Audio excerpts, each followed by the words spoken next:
उत्तर प्रदेश के आजमगढ़ जिले के अहिरौली थाना क्षेत्र एक गांव है शुभमपुर दरियानाबाद।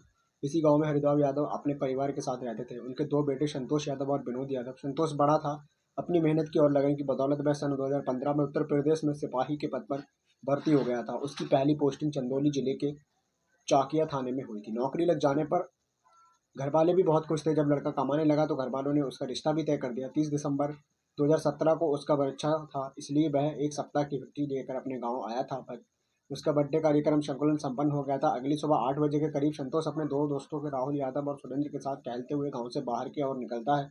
शादी को लेकर राहुल और सुरेंद्र दोनों ही संतोष से हंसी मजाक कर रहे थे।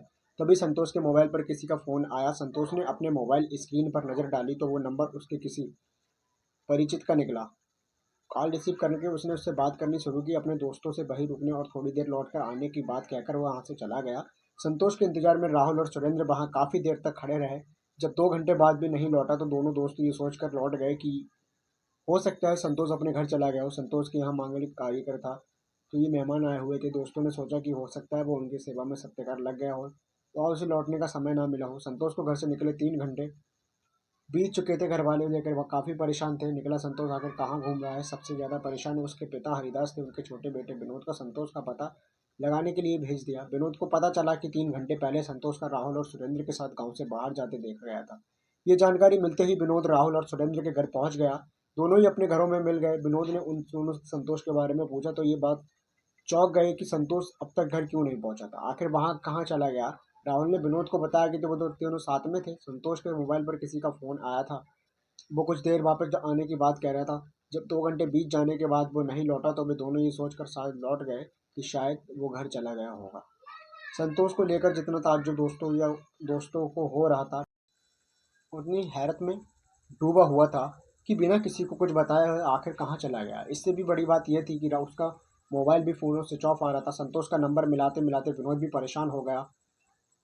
संतोष को जब कहीं नहीं पता चला तो वो घर लौट कर आया और हरिदास को सब कुछ बता दिया।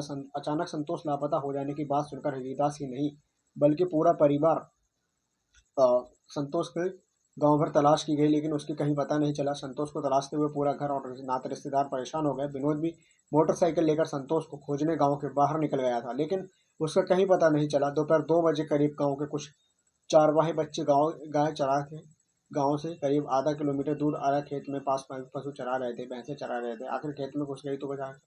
खेत में गए चारवाहे जैसे कि खेत पहुंच गया तो दिल दहला देने वाला दृश्य देखकर उनके हाथ पांव फूल गए। रथ के खेत में बीच ऊंचा संतोष यादव की खून से लुप्त थी लाश देखते ही चारवाहे जानवरों को खेतों में छोड़कर चीखते हुए उल्टे पांव गांव की ओर दौड़ पड़े। सीधे हरिदास यादव के घर जाकर एक ही सांस में पूरी बात कह डाली। बेटे की हत्या की बात एक बार हरिदास को भी विश्वास नहीं हुआ। उन्होंने उन बच्चों से कहा, बेटा किसी और की लाश होगी, तुमने ठीक से नहीं पहचाना होगा। बच्चे पास के पड़ोस के थे, इसलिए संतोष को अच्छी तरह जानते पहचानते थे। बच्चों ने जब उन्हें फिर से बताया कि लाश किसी और की नहीं बल्कि आप ही के बेटे संतोष की है, हरिदास के घर में रोना पीटना शुरू हो गया। हरिदास छोटे बेटे को विनोद को लेकर आए के खेत में जाकर देखा तो संतोष की लाश पड़ी हुई थी।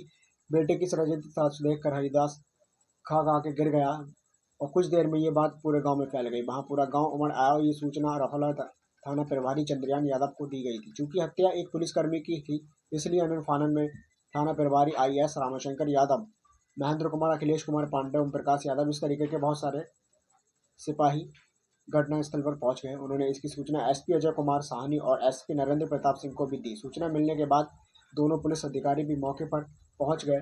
पुलिस ने घटनास्थल का निरीक्षण किया। जिस जगह लाश पड़ी थी वहां आसपास अरहर की फसल टूटी हुई थी। इससे लग रहा था कि मृतक ने हत्यारों से संघर्ष किया होगा। संतोष की हत्या कुल्हाड़ी जैसे तेज धारदार हथियार से की गई।